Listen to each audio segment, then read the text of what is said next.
Timothy 2, 9-15. I devoted an entire chapter to 1 Timothy 2 in my book, Masculine Christianity. However, I am often asked for an accessible article on 1 Timothy 2, 12, so that is what I hope this will be. My goal is to briefly explain the passage, refute feminist objections, and provide some points of application, particularly regarding women teaching. I try not to get bogged down with every detail or argument, so for more, see the footnotes and also Masculine Christianity. My contention here is that while 1 Timothy 2 is a controversial passage, that is not due to its lack of clarity.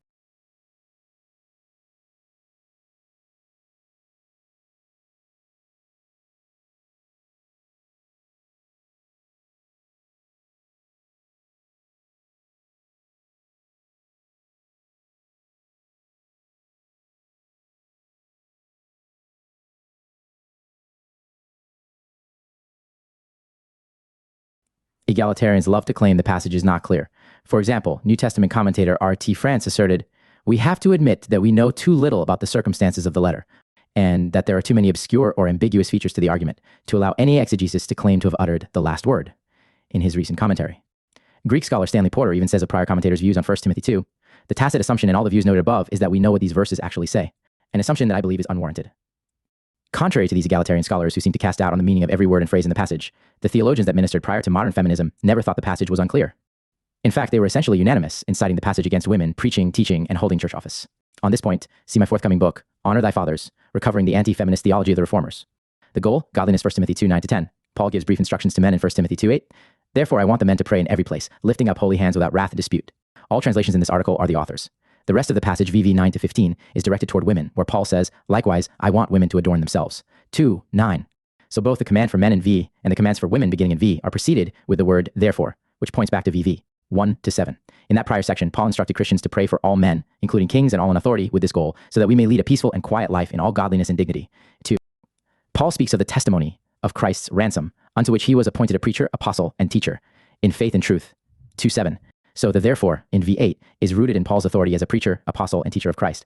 Paul is giving apostolic instructions for men and women. Paul is concerned with godliness. He wants men to pray together, not be at war with one another, 2:8, and he wants women to act in accordance with godliness, 2:10. So that is the goal. And if women profess godliness, then they should act in a manner that is proper or fitting per hopi epsiloniota for such godliness, 2:10. This means women should do two things. 1, dress modestly and respectably, so as not to seek attention with flashy clothes, hairstyles, and jewelry, 2:9, and focus on good works, 2:10. Likewise, I want women to adorn themselves with appropriate clothing, with modesty and self-control, not with braided hair and gold or pearls or expensive garments, but with good works, which is proper for women professing godliness. 2:9-10. The clothing is to be appropriate. Kappa sigma muio tau micron. This means women should dress with modesty and self-control. The word for modesty, alpha delta, means a woman should dress so as to garner respect and not shame needn't. The latter word, self-control, sigmo megafir hu akron sig manueta, may even be translated prudence or moderation, bdag 3. Paul's overall point is not to tell women exactly what to wear, but to tell them to dress properly and appropriately. This means there were some things they should definitely not wear in public. There are cultural elements here, such as the significance of braided hair, but in every culture. The point stands that women should not dress to show off. Paul does not specifically mention women wearing tight clothing or showing skin, but the Bible clearly associates such dress with the prostitute and adulteress. With Proverbs even speaking of the garment of a harlot, Proverbs 7:10, cf. Genesis 38:14-15. And the principle of this passage, i.e. Christian prudence and propriety, obviously means women should not wear tight clothing or show skin in public, which is to show off to gain the wrong kind of attention rather than respect. This is not a command to dress sloppily and look unattractive. Rather, the emphasis is on implementing Christian prudence so as to gain respect and not shame. Doing so is in fact a good work and is proper for the godly woman, 2:10.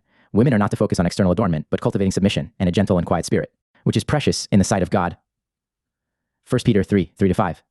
In fact, we see a contrast here with this same word, pi micron lambda epsilon topsilon lambda.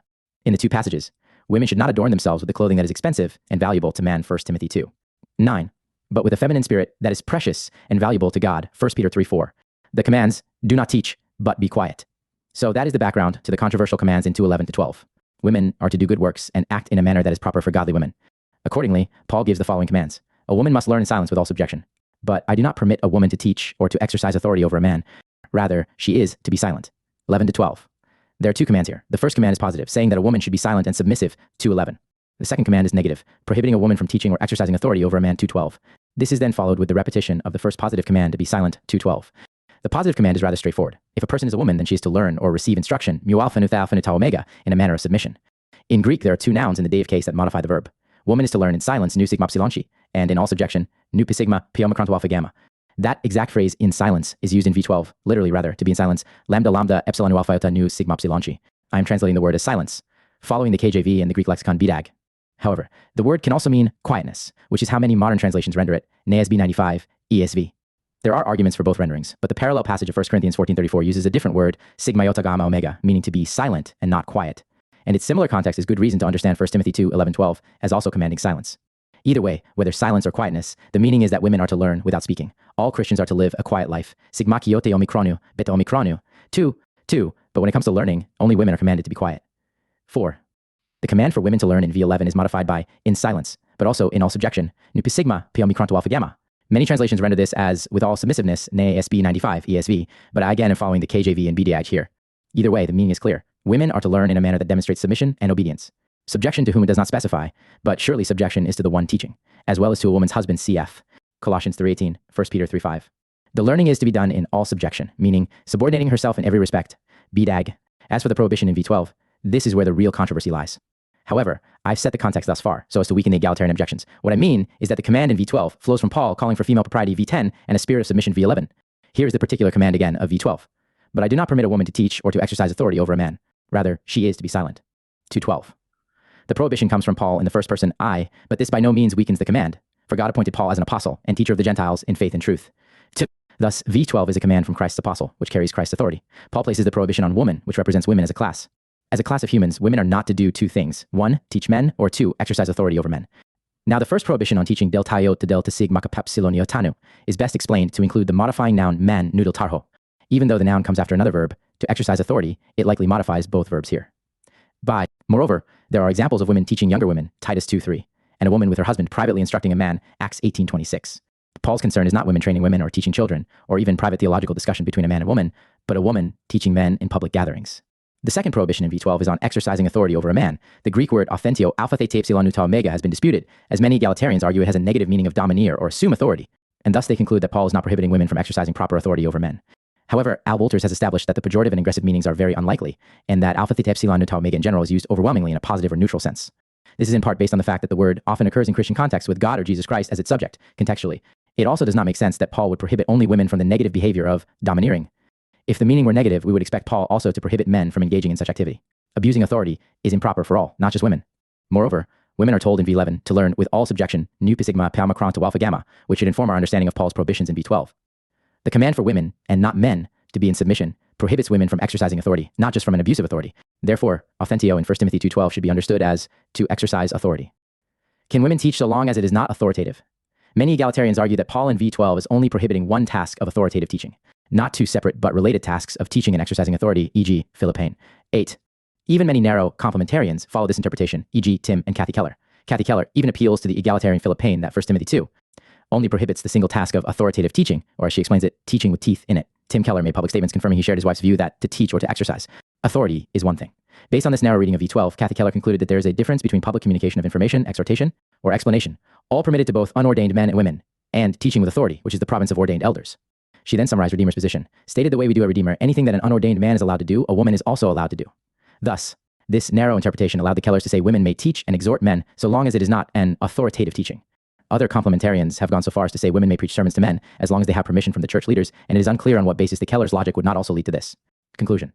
However, there are 3 reasons why Paul in 1 Timothy 2:12 is prohibiting women from 2 separate tasks of teaching and exercising authority, and not one task of authoritative teaching, as Payne and the Kellers have argued. First, although the word meaning nor or omicron delta between the 2 verbs can join 2 closely related items, it does not usually join together words that restate the same thing or that are mutually interpreting. Second, Paul separates the 2 verbs rather than keep them next to each other, placing teach at the front of the sentence and the phrase, I do not permit a woman between the 2 verbs. Third, Paul distinguishes between the tasks of teaching and ruling later in 1 Timothy 5:17. Let the elders who rule well be considered worthy of double honor, especially those who labor in the word and teaching. Though Paul uses a different word for rule per humikron sigma tau etimuyota here, this still supports the distinction between 2 related tasks of teaching and ruling in 2:12. Therefore, Paul in V12 is prohibiting 2 different tasks, which are related but should not be merged. Andreas Kostenberger has argued the word for nor or omicron delta joins 2 activities that are both viewed positively or negatively. Thus, the egalitarian attempt to define authentio negatively, assume authority, and then combine it with a positive didasko to teach, does not work. Consistency would require egalitarians also to take didasko negatively, but most egalitarians, including Payne, do not do this because of its overwhelmingly positive meaning. Furthermore, even if these verbs were to form one concept of authoritative teaching, this activity is still contrasted, rather, lambda lambda, with silence in V12. Paul then would be saying, a woman is not to authoritatively teach men, but she must learn in silence with all subjection. Thus, one major problem with this narrow interpretation of the prohibited tasks in V is that it does not account for the commands before and after in VV. 11-12, to be silent and to be in subjection. The strong adversative in V12 lambda lambda, translated but, or rather, means women are not to teach, but instead be quiet, silent. That is not the language a person would choose if he wanted to allow women to teach men in the church, so long as it is under the authority of the elders. Paul's language is far too broad for such a view. He is commanding women to be quiet when learning is taking place among the assembly, and that means they cannot teach at all. Thus, Paul is prohibiting women from two tasks, both teaching men and exercising authority over men. May women teach Sunday school? Now there are two challenges in applying V12. First, Paul does not tell us the content of the school. The word to Bible and theology or more. Second, as prohibited in V12. Is this just the Bible and theology or more? Second, and related to the first challenge, Paul does not specifically name the context for these commands in 1 Timothy 2, 9-15. Paul is surely including the public worship service. But is he prohibiting women from teaching in other contexts, such as Sunday school? The word to teach delta iota delta sigma kappa omega used here is actually quite broad and can mean to provide instruction in a formal or informal setting, BDAG. However, in the New Testament, the word usually refers to doctrinal teaching, the public transmission of authoritative material, 16. So Paul seems to be primarily prohibiting women from teaching the Bible or anything related to theology and the church. As for the setting, Paul may very well have the public worship assembly in view, as he only speaks of men praying and thus may be addressing those leading prayer. 2:8. And teaching and learning would primarily take place in the public assembly, 2:12. Paul does refer to prayer in every place in V8, which could refer to every worship assembly or anywhere they pray together. Paul also speaks of how women should dress, 2:9. However, none of these things are absolutely limited to the public worship service. Is a woman permitted to dress immodestly outside of church? Should men quarrel when they pray together in homes? Surely not. And this means the principles in this passage still apply outside the public worship assembly. Some narrow complementarians want to say 1 Timothy 2:12 merely prohibits women from holding the office of pastor and elder, but they have it backwards. Paul is prohibiting tasks, namely teaching and exercising authority over men. It follows that women are not permitted to be pastors, but it also follows that women are not to take up tasks reserved for men. It is noteworthy that 1 Timothy 2:12 does not prohibit women from preaching, a different Greek word, but from teaching, which is broader. Therefore, the prohibition in V12 is not limited to the sermon in a public worship service. The fact is that learning and teaching take place outside the Sunday morning worship service, such as in Sunday school, Wednesday evening gatherings, Bible studies, chapel services, and campus ministry meetings. None of these things are addressed in the Bible. So is that a blank check to do whatever we want in such settings? Absolutely not. Rather, we must apply biblical principles to like settings. On what basis is a woman permitted to teach doctrine to men in a Sunday school gathering where learning and teaching take place? There is no basis in the text, and in fact, the creational differences in VV 13-14 still apply no matter the setting. Women are still women, and men are still men. So if the differences between the sexes make it improper for a woman to teach doctrine to a man in public worship, then those same differences make it improper for a woman to teach doctrine to a man in other public settings such as Sunday school or any other classroom settings. In applying 1 Timothy 2:12, it is important to distinguish between public and private instruction. As Westminster Divine William Gouge, 1575, 1653 said of teaching in 1 Timothy 2:12, that branch of teaching has respect to public assemblies and churches in which she may not teach, but not to private families in which she may and ought to teach. Yet even then, Gouge did not mean a woman should lead family worship since the husband is her head. Rather, he thought 1 Timothy 2:12 did not bar women from teaching women and children in the private family. We may also add that teaching doctrine carries authority, especially when it is in the context of public teaching or formal groups. Some have attempted to argue that a woman may not preach a sermon because it is authoritative teaching, ordinarily done by church officers, but that a woman may teach Sunday school because it is non-authoritative teaching, e.g. R. Scott Clark. However, Sunday school still involves public teaching and learning involving men and women, comparable to the context of 1 Timothy 2, which means women are not to teach but to be quiet. Paul's prohibition is on women, not men who are non-officers, leaving open the possibility for those training for the ministry to teach. Moreover, if someone is attempting to teach doctrine to the church in a non-authoritative manner, then that person should immediately stop teaching and leave it to those who can teach with authority, namely men authorized by the church. And thus, maybe laymen should not ordinarily be teaching Sunday school. As for sermons in particular, it is improper for a woman to preach sermons to men, whether that be in a public worship service, a chapel service, or campus ministry meeting. These settings are comparable to a public worship service in that they involve men, women, teaching, and learning. Moving outside a church building in a Sunday morning setting or even assembling without a call to worship and benediction does not give women permission to publicly preach or teach doctrine to men. By extension, women also should not read scripture publicly in extension of the sermon and a form of teaching, nor should women lead the congregation in prayer and exercise of authority. Instead of speaking publicly in worship, women are told to be silent and be in subjection, in opposition to public reading and prayer. The parallel passage of 1 Corinthians 14:34-35 helps strengthen this argument even further. The reason, creation, 13-14. Two reasons are given for the commands in VV 11-12. For Adam was formed first, then Eve, and Adam was not deceived, but the woman being deceived has come to be in transgression. 13-14. The word for tells us these are the reasons for the commands in VV. This is how the word for normally functions when followed by a command, especially in the pastoral epistles. Moreover, it is the only way to make sense of the passage. 20. The first reason Paul gives is the order of creation 2:13, and the second reason is the manner of deception 2:14. The details of Paul's reasoning are debated, but the overall thrust is clear. Woman is not to teach or exercise authority over a man because man was created prior to woman and woman was deceived. Paul's reasons go back to the creation account. In Genesis 2, God created man out of the dust and placed him in the Garden of Eden, Genesis 2, 7-8. And because it was not good for man to be alone, God made a helper suitable for him, 2:18. The word Paul uses for formed, pilam, the sigma omega, in 1 Timothy 2:13 is the same word used in Genesis 2:7, 15, 19 LXX. The woman was formed from man and joined to man in marriage, 2:22-24. So what exactly about Adam being formed first means woman cannot teach man? Paul is getting at the idea of male headship and superiority in rank. Man and woman equally reflect God's image, Genesis 1:27, but they were not created at the same time, showing there is a difference in rank and authority. For Adam was formed first, then Eve, 1 Timothy 2:13. Just as woman does not rule over her husband in marriage, but is under his headship, Colossians 3:18, so woman does not rule over men in the church, but is to be subject to the men who teach, not subject to all men, as not all teach. The second reason Paul gives for why woman is not to teach or exercise authority over a man is that the woman was deceived, and man was not, 1 Timothy 2:14. The implication is that Eve's deception exemplifies the differing dispositions and inclinations of men and women, so that women are prohibited from teaching and exercising authority over men. Eve's deception and Adam's lack of deception implies something about Eve made her more inclined to deception. As Werner Neuer said, woman has a greater susceptibility to temptation that makes her less suited to the office of teacher than a man. However, the offensiveness of this straightforward reading to modern sensibilities has spurred various novel interpretations. Even many who affirm Paul's prohibition on women teaching offer the interpretation of v:14 that Paul is basing it in a role reversal, meaning the woman tried to lead the man. While that certainly is true, Paul places the emphasis here on deception. Eve was deceived, and Adam was not. Paul is appealing to Genesis 3:13, where Eve said, "The serpent deceived me, and I ate." The Greek translation of the Old Testament, LXX, uses the word apatao, pi alpha tau omega, a form of which is used in 1 Timothy 2. For Eve being deceived, she alpha pi alpha tau omega, and the exact form of which is used when Paul says, Adam was not deceived, pi alpha tau omega. Some commentators say that Adam was still deceived by sin, and thus Paul must only mean Adam was not deceived first, importing the word first from the prior verse for Adam was formed first, e.g. Yarbrough, Schreiner 22. However, this forced interpretation rejects the very thing Paul says, which is that Adam was not deceived. Yes, sin is deceitful, but Paul's point is that only Eve was deceived by the serpent. Adam was not deceived by the serpent or any other external agent. Yarbrough and Schreiner conflate internal and external deception. Now, did Adam sin? Of course. It was high-handed sin, but it is Eve's deception that disqualifies her from teaching. Why? Because Eve's deception says something about her feminine nature, as God designed woman to follow. As those designed to follow their husbands, it makes sense that the serpent targeted the woman. Woman's very strength in marriage can be exploited as a weakness by bad actors. Thus, Paul is making the point that woman is more prone to being deceived by others. It is not that men are never deceived, but man is better suited to overcome false teaching and is thus more fit to be a teacher of Christ's church. Now some respond, well then why may women teach children? The answer is that woman is not more prone to deception than a child, but only more prone than man.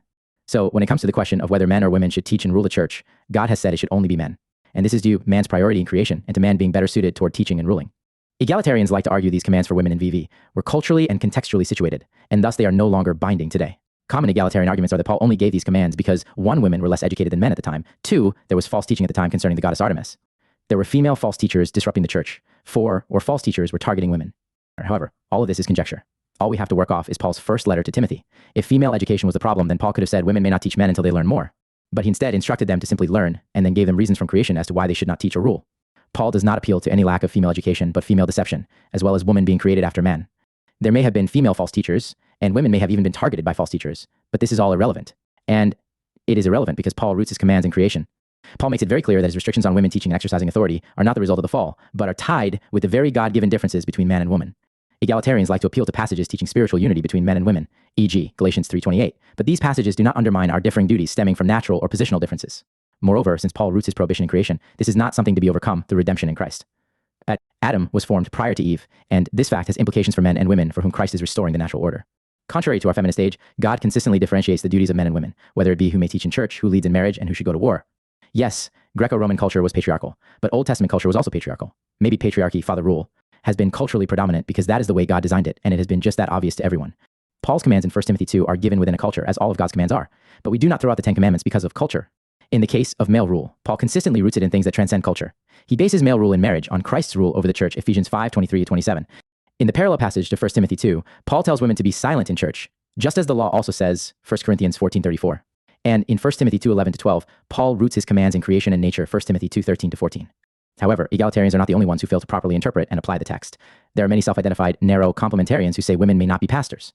But they still minimize the force of Paul's teaching in 1 Timothy 2 and make very narrow applications of Paul's commands because they tend to see the commands as arbitrary. However, VV 13-14 demonstrate that Paul's commands are certainly not arbitrary. Contra narrow complementarianism, Paul says women are not permitted to teach or exercise rule over men because of God's design of men and women. Paul is making a natural law argument in VV 13-14. Even pagans have seen that the differences between men and women make women less suited for rule. Paul makes this same point but roots it in the creation account and then applies it to the church. Just as Peter says man is to honor woman because she is the weaker vessel, 1 Peter 3:7, so woman as the weaker and more deceivable sex is not to teach men, 1 Timothy 2:14. Men and women both have their strengths and weaknesses, and woman's design makes her unfit to teach man. In the same way, it is not fitting for a man to bear children. Yes, it is even biologically impossible, or to take up woman's duties related to childcare and the home, so that the wife can then go take up the man's duty to provide for his family. Such interchangeability is a principle of egalitarianism, and it is to be rejected because it is unnatural, Deuteronomy 22:5. Thus, a woman is not to teach men, nor is she to exercise authority over men. The reason is creation and God's design for men and women. For women who profess godliness, it is not proper 2:10 for them to dress immodestly 2:9, but it is also not proper for them to teach or exercise authority over men, 2:12. These are masculine, not feminine tasks. The conclusion, women should act like women, 2:15. This brings us to the conclusion of our passage in v15. But she will be saved through childbearing if they continue in faith and love and holiness with self-control. 2:15. This is a hard verse, but only if read in isolation. When the context of 2:9-14 is taken into consideration, v15 makes much more sense. Although it was woman who was deceived, 2:14, woman can still be saved, 2:15. Paul uses the singular, she will be saved, and then transitions to the plural, if they continue. But the reason is that he is transitioning from speaking of the representative woman in VV, and even Eve herself in VV, 13-14, to a call for all women in v15. Remember, Paul is on the topic of feminine godliness and good works, 2:10. Some tasks are not proper or suitable for women, namely teaching or exercising authority over men, 2:12. But that does not mean women do not have important tasks to perform. Women are not to just be silent and not teach, but they are to take up the good works for which God has designed them. What are those feminine good works? In addition to dressing modestly, 2:9, women are to take up childbearing, 2:15. Only women get pregnant and give birth to children, so this is obviously a task unique to women.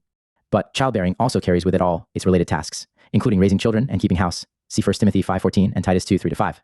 Thus, childbearing is representative of woman's duties in her domestic sphere. It is a synecdoche, a part representing the whole. Childbearing is exclusive to woman, and thus it is fitting for her. Similarly, teaching and exercising authority in the church is exclusive to man. Not all men are called to the office of pastor and elder and these associated tasks, but only men are called to such tasks. Now, how will woman be saved through childbearing? Many Christians react negatively to this language and then seek alternative interpretations. Some say the word for saved, sigme omega ate sigme epsilon tau phi, should be understood as preserved, the view of the NASB. While some say physical preservation, Kostenberger takes saved to mean spiritual preservation from falling into error, specifically Satan's deception, appealing to a possible usage in 1 Timothy 4:16. Kostenberger correctly takes childbearing to refer to woman's domestic sphere, and thus concludes that women will be spiritually preserved if they devote themselves to their God-given role in the domestic and familial. His case rests strongly on a parallel between 1 Timothy 2:15 and 1 Timothy 5:14-15. Therefore, I want younger widows to marry, bear children, manage the home, and give the adversary no occasion for reviling. For some have already strayed after Satan. However, while there may be a parallel between the two passages, not straying after Satan and being spiritually saved are not mutually exclusive.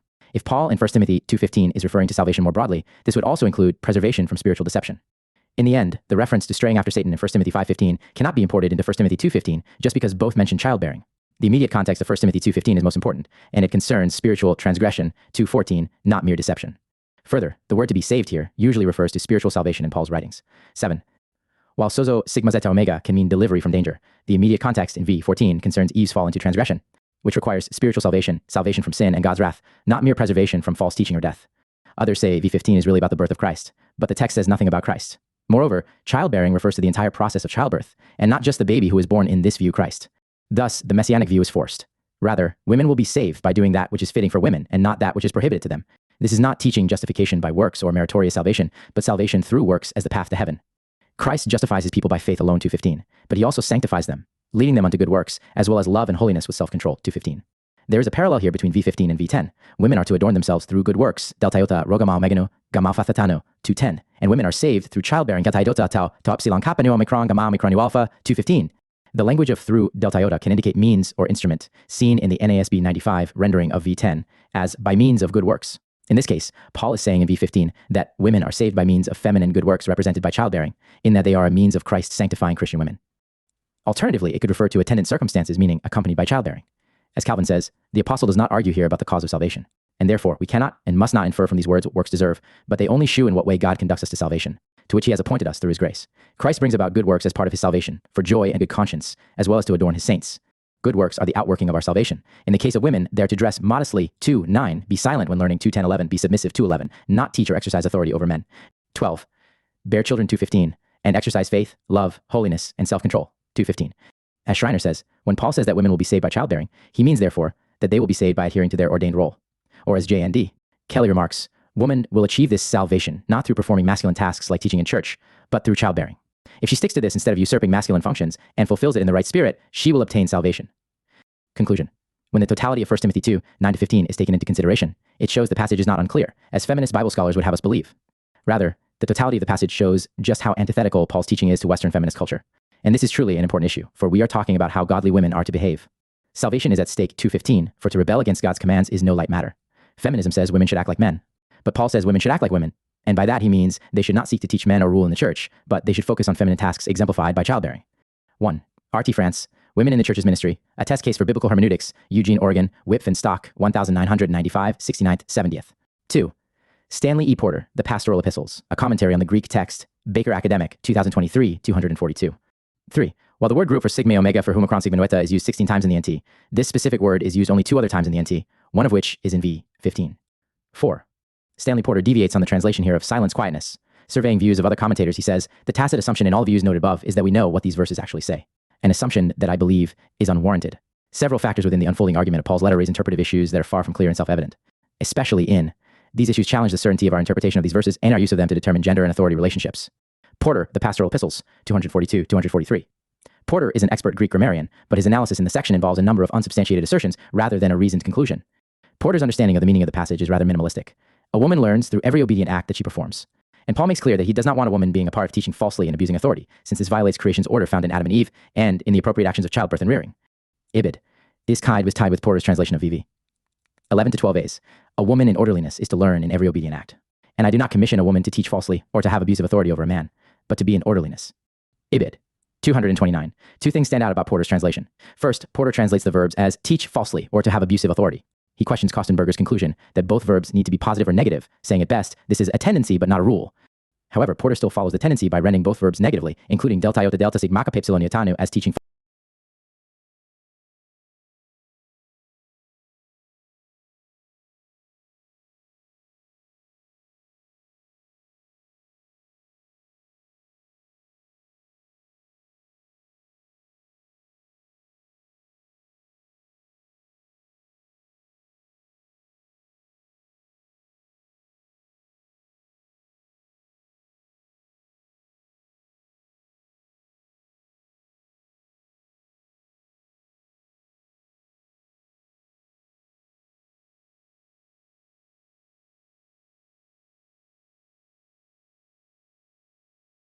He questions Kostenberger's conclusion that both verbs need to be positive or negative, saying at best, this is a tendency but not a rule. However, Porter still follows the tendency by rendering both verbs negatively, including delta iota delta sigma kappa epsilon iotanu as teaching falsely. Ibid. 253. But on what basis this is false teaching is not clear. The word is usually positive, especially in the pastoral epistles. Second, Porter translates nu sigma epsilon as in orderliness in both V11 and V. But on what basis? That translation is not offered in BDAG or Nidant. The word sigma epsilon gets at the concept of silence or rest peace. Porter's explanation is limited, saying, orderly behavior is the major context in which these statements in 211 to 12 are made. Ibid. 253. Porter also says the logic of VV. 13 to 14 seems to be that the major issue is orderliness. Ibid. 260. Even granting these claims, it does not follow that nu sigma epsilon should be rendered as in orderliness.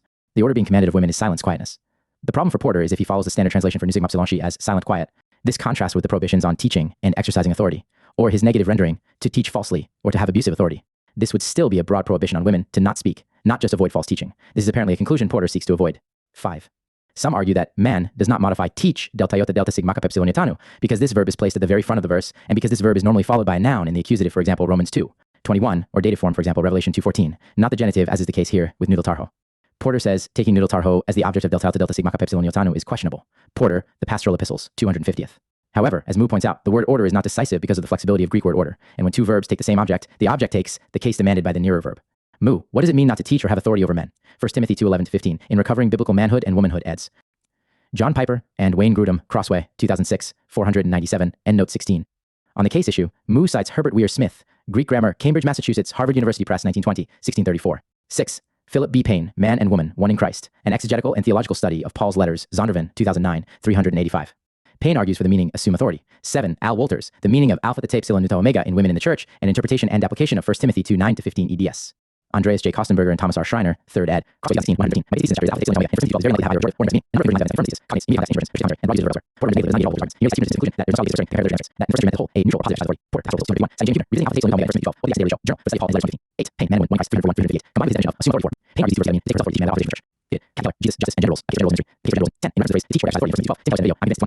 He added, Paul is forbidding something here, something, and I'm open to anybody who may have a different opinion from me on what that is or how that works itself out. 240. Though Keller affirmed that Paul's prohibition is a transcultural statement that still binds us, he never explained exactly what he thought Paul forbade. 314. Don Carson and Tim Keller. What did Paul mean by I do not permit a woman to teach? Don Carson and Tim Keller, TGCQN. A. The Gospel Coalition, November 18th, 2020. YouTube video, 616, www.youtube.com/watch. Vquel, TOES K3DXXS. 11. Keller, Jesus, Justice, and Gender Roles, 21. 12. Douglas J. Mu. What does it mean not to teach or have authority over men? 1 Timothy 2:11-15, in Recovering Biblical Manhood and Womanhood, 187. Mu is quoting the phrase two closely related items from Philip B. Payne, The Interpretation of I Timothy 2:11-15, a Sarah Joinder, 104, an unpublished paper. As Andreas Kostenberger says, there is a difference between a single idea that encompasses two elements joined by, and a single idea that combines two elements joined by omicron delta. Kostenberger, A Complex Sentence, the syntax of 1 Timothy 2:12, in Women in the Church, 146. 14. Kostenberger, A Complex Sentence, the syntax of 1 Timothy 2:12, in Women in the Church, 147. 4 questions Kostenberger's conclusion that both verbs need to be positive or negative, saying at best this is a tendency but not a rule. However, Porter still follows the tendency by rendering both verbs negatively, including delta eta delta sigma kappa epsilon iotanu, as teaching falsely. Porter, The Pastoral Epistles, 253. 16. Thomas R. Schreiner, An Interpretation of 1 Timothy 2, 17. William Gouge, Of Domestical Duties, 2. While the wife should instruct children when they are young. Gouge held the husband is to lead family worship and perform the very actions of prayer, reading the word, catechizing, and other like duties in the family. However, the wife may be a great help in putting her husband in mind both of the duty itself and of the time of performing it, and encouraging him to do it, and gathering the family together and exhorting them to be forward, in making herself an example to the rest by her diligence and reverent attention, as well as oft urging and pressing to her children what her husband has taught. Gouge, Of Domestical Duties, 259, 260, English Modernized. 19. When Paul gives a command followed by Gamarho elsewhere in the Pastoral Epistles, he states the reasons for the command. 1 Timothy 4, 7 to 8, 16, 5. 4, 11, 15, 18. 2 Timothy 1, 6. Schreiner, An Interpretation of 1 Timothy 2, 9 to 15, in Women in the Church, 200. 20. Some egalitarians argue that for Gamarho in 1 Timothy 2, 13 is explanatory rather than illative, giving a reason, meaning Adam being formed first and Eve being deceived serves as an illustration of what happens when women falsely teach men. Payne, Man and Woman, One in Christ, 399, 415. However, the fact that Adam was created before Eve cannot be understood as an illustration or example of what happens when women falsely teach men. Payne goes so far as to say, if Paul's restriction in 2:12 is rooted in creation and verses 13 to 14 imply principle of creation, what is that principle? Paul gives us no explanation here of what significance he draws from Adam being formed first. David. Of course, Paul did explain the significance of Adam being formed first, which is that women are not to teach or exercise authority over men on Timothy 2:12. It is quite clear that Paul takes the order of creation to mean that men and women should relate to each other differently, which includes women not holding leadership over men in the church. Werner Neuer, Man and Woman, Christian Perspective, Trans. Gordon J. Wenham, Crossway, 1991, 120. 22. Robert W. Yarbrough, The Letters to Timothy and Titus, Pillar, New Testament Commentary. Eerdmans, 2018, 183rd. How can one sin without being deceived? Paul clearly viewed Adam as guilty of succumbing to the serpent's wiles along with Eve. Both were deceived. Adam was deceived, but he was not deceived first. Schreiner, An Interpretation of 1 Timothy 2, 9 to 15, in Women in the Church, 214, 215. The notion that Adam sinned without deceit is hard to understand, for it seems that all sin involves deceit. 23. George W. Knight III, The Role of Women in the Church, in Confessing Our Hope, Essays Celebrating the Life and Ministry of Morton H. Smith, eds. Joseph Apipa Jr., and C. N. Wilborn, Taylor's, South Carolina, Southern Presbyterian Press, 2004, 198. Why did the serpent approach her, not Adam? We may deduce that the serpent was aware that she was more susceptible to his deception. Why so? Because she had been created to be a helper to another and to submit to him. God had made her willing to follow what was, and still is, her virtue and strength. The serpent utilized and twisted to harm her. 2-4. Douglas Moo. What does it mean not to teach or have authority over men? 1 Timothy 2, 11, 15, in Recovering Biblical Manhood and Womanhood. 190. For by rooting these prohibitions in the circumstances of creation,